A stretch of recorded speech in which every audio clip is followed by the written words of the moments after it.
Hello জনগণ, গোলাপি এখন ট্রেনে আর আমরা ফুল প্র্যাঙ্কিং টিম আছি খুব তাড়াতে এবং আমরা যাব প্র্যাঙ্কিং এর অফিসে। এখন চলুন রিক্সা ঠিক করা যাক এবং রিক্সাওয়ালা আমাদের সাথে কথা বলা যাক। চলুন আমাদের সাথে। আর প্র্যাঙ্কিং এর অফিস যাবেন? এত বড় প্র্যাঙ্ক টিম, বাংলাদেশের সবচেয়ে জনপ্রিয় প্র্যাঙ্কিং টিম এটা। আপনি প্র্যাঙ্কিং এর অফিস চিনেন না? হ্যাঁ, প্র্যাঙ্কিং এর অফিস চিনো না তুমি? এবং প্র্যাঙ্কিং এর অফিস যাবা? হ্যাঁ চলো। চালু যাও, এতক্ষণ লাগে? আরে কি শুরু করছো? জোরে চালাও, জোরে। আরে জলদি চালাও, জলদি করো।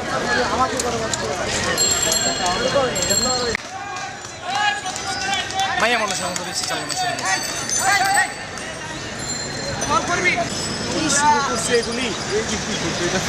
আরে ভাই জোরে যান, জোরে যান। আপনি কি সকালবেলা খাই আসেন না? জোরে যান, আমার তাড়াতাড়ি পৌঁছাইতে হবে। শুটিং আছে প্র্যাঙ্কিং এ, মেয়েদের মতো চালাচ্ছি তো।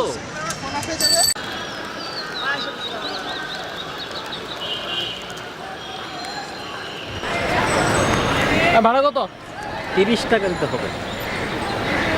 এখান থেকে এখানে 30 টাকা ভাড়া? কতটুকু কষ্ট হয়েছে তোমার? 30 টাকা দিতে হবে। 30 টাকাই ভাড়া। আমি প্রতিদিন আসি 20 টাকা দিই, তুমি 30 টাকা ভাড়া চাও? 30 টাকা দিতে হবে। ফাইজলামি পাইছো? এখান থেকে এখানে 30 টাকা ভাড়া? হ্যাঁ, কতটুকু কষ্ট হয়েছে তোমার? শরীরের ঘামও তো বেরোয় না এখনো পর্যন্ত ঠিক করে। 30 টাকা। আর যেভাবে মেয়েদের মতো চালায় আসছো, কি এভাবে রিক্সা চালায়? এগুলি করলে রিক্সা চালায় খাইতে পারবা, ভাত খেতে পারবা এগুলো করে? যে মুরগির মতো চালায় আসছো তুমি। আপনি চালায় দেখেন কেমন লাগে, কেমন লাগে। ও, আমি চালাই দেখবো? দেখেন। আচ্ছা আমি চালাই নি, তুমি তুমি বসো, যাও আমি তোমরা চালাই দেখাই দিচ্ছি। যাও যাও।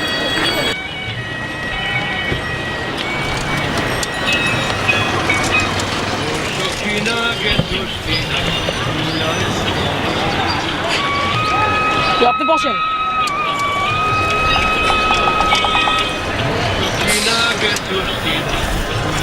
বসেন। হ্যাঁ হ্যাঁ, ভালো লাগছে। আচ্ছা ঠিক আছে, যাও যাও, চালু করে যাও।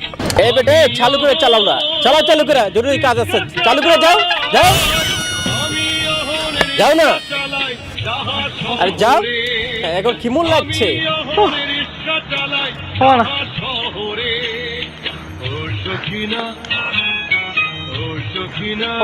ভাড়া কত? 30 টাকা। তুমি 40 টাকা নাও, আমি আর পারতেছি না। না না না, যাইতে হবে, যাও না। পারতেছি না, নাও। পারতে হবে, পারতে হবে। না না, 40 টাকায় নাও। হবে না, হবে না। ও, আর তোমার সাথে আমার একটু কথা আছে, 2 মিনিট দাঁড়াও, তো আসতেছি। আচ্ছা ঠিক আছে, ঠিক আছে। ওহ, এখন আপনার সাথে আমি কিছু কথাবার্তা বলবো। আপনার নাম কি বলেন? যে আপনার নাম? যে আমার নাম মোহাম্মদ এরশাদ। একটু হাতটা মিলাই, ভালো লাগলো। আচ্ছা, এখন কিছু প্রশ্ন করবো আপনাকে, সেটা হচ্ছে আপনার বাস্তব জীবন থেকে প্রশ্নগুলোর উত্তর দিতে হবে। আপনার সন্তানের বয়সী একটা ছেলে যখন আপনাকে তুই তো করে করছে, তুমি তো বলেই সচরাচর তুই তুই করে বলছে, তখন আপনার কেমন লাগে? একটু অনেক দুঃখ লাগে আর কি, অনেক দুঃখ লাগে, খারাপ লাগে। মনে করেন যে খালি তুই না, অনেক সময় অনেক খারাপ আচরণও করে। তো আমাকে তুমি ইয়ে করলে তো একটু খারাপ লাগে। তুই করেও বলে? হ্যাঁ, খারাপ লাগে। খারাপ লাগার কোথায় এটা? আপনাকে বললাম, বা মানুষ যখন, আমি তো মানুষকে রিপ্রেজেন্ট করলাম, আমি যখন, বা মানুষ যখন আপনাকে বলছে যে আরে জোরে চালাও, জোরে চালাও, বাট আপনি তো জানেন যে জোরে চালানোটা কতটা টাফ, তখন আপনি হয়রান, আপনার শরীর দিয়ে ঘাম বেরোচ্ছে, অনেক রোদ, আপনি অনেকক্ষণ ধরে রিক্সা চালাচ্ছেন, বাট যখন তারপর আপনাকে বারবার ফোর্স করা হচ্ছে যে জোরে চালাও, জোরে চালাও, তখন আপনার কেমন লাগে সেটা একটু আমাদেরকে বলেন। যেমন করুন, এটা তো খারাপই লাইট। আর কিছু কিছু প্যাসেঞ্জার আছে রেস্কায় উঠলো, উঠার পরে মানে খালি বলে মামা টান দেন, টান দেন। আজকে একটা উঠেছিলাম এই আপনার নীলক্ষেতের ওইখানে যাবে, ওই আপনার মতিঝিল, উঠার পরে খালি বলছে টানেন টানেন। আমি তো নিজে ক্লান্ত হয়ে গেছি, ঠিক আছে, চালাবো কেমন করে, ঠিক আছে। 5 টাকার জন্য যদি আপনাকে কেউ গালি দিয়ে বসছে, তখন আপনার কেমন? খুব খারাপ লাগে। বললেন আউটে দূর পড়িয়ে নামিয়ে যায়, 10 টাকা 20 টাকা ভাড়া 10 টাকা দিয়ে যায়, 30 টাকা ভাড়া 15-20 টাকা দিয়ে যায়। মোতালে প্লাজা এক পেছনদার নিয়ে এসে পেছনদার ভাড়ার জন্য বলছি, সে 20 টাকা বা 10 টাকা দিবে, নেই নেই চটকোনা মেরে বলছে। না আর কোনো কথা নেই, চটকনা মেরে গেছে। হ্যাঁ কয় নিলে না বাঘ মারেও হ্যাঁ মারে 10 টাকা ভাড়া তুই 15 টাকা চালিয়ে গিয়া মানে ওদের ওদের দিতে থাপড় দিলে আর রিস্কেলাতে কি মানে কিছু বলা যায় না। কষ্টটা তো আমার, আর এটার জন্য তো মনে হয় যে অনুভব কর না, প্যাসেঞ্জারে যাত্রীরা অনুভব কর না যে কি পরিশ্রমটা রিক্সা চালাইলে। এই সেই দিন একটা প্যাসেঞ্জার উঠেছিলাম, ভাড়া মনে করেন 30 টাকা, আমাকে যাইতেছে 15 টাকা ভাড়া। এটা আমরা অনুভব করি না, সবসময় ছোট বুঝছেন, এটাই আমার দুঃখ আর কি।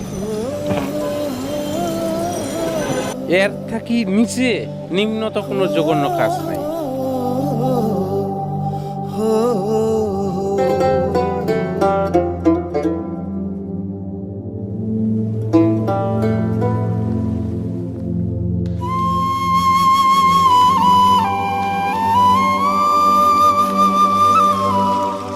যে অঙ্গীকারটা আপনাদেরকে আজকে করতে হবে সেটা হচ্ছে রিকশাওয়ালা আমাদের সাথে এরকম খারাপ বিহেভ করা যাবে না। ও হ্যাঁ, আরেকটা অঙ্গীকার করতে হবে, সেটা হচ্ছে আমাদের ফেসবুক পেজে নিয়মিত লাইক দিতে হবে, ভিডিওগুলোতে নিয়মিত লাইক দিতে হবে এবং ভিডিওগুলো ভালো লাগলে অবশ্যই শেয়ার করতে হবে। আরেকটা অঙ্গীকার করতে হবে লাস্ট, আমাদের ইউটিউব পেজে আপনি সাবস্ক্রাইব করবেন এবং নিয়মিত ভিডিওগুলো দেখবেন, বন্ধুদেরকেও দেখার জন্য ইনভাইট করবেন। That's it. আজকের মতো আমি সাব্বির অর্ণব এখানেই বিদায় নিচ্ছি, টাটা।